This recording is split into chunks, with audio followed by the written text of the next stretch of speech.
you to watch. They just passed head on. To watch these complex loops rolls as they get back together. This is all about geometry and speed and math, kids. This is exactly what these two gentlemen are doing. They both have an engineering background before they flew, and they are calculating. Now watch now as Woody's on the trail. He's down low, he's accelerating, he's taking the shorter route, and here in a second he's going to be locked right back on that right wing. Right here, ladies and gentlemen, you'll see it nowhere else. Incredibly complex, incredibly professional.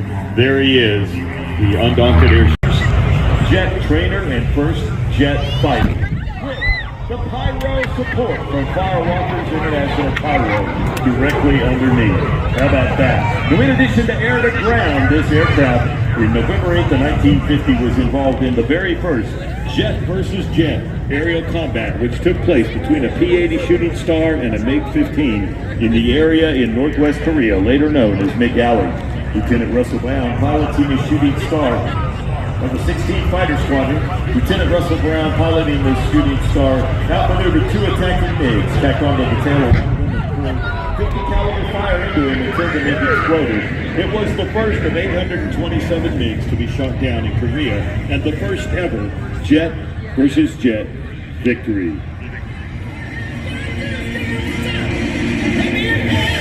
As Greg circles around high and to your right, he is the founder and owner of Ace Maker Aviation. He's a native Californian. Gregory Wired Collier took his first flight at age 7 in a Cessna 172. Hooked ever since, Greg has been flying for over 4 decades. After earning his license in 1982 while serving in the U.S. Army.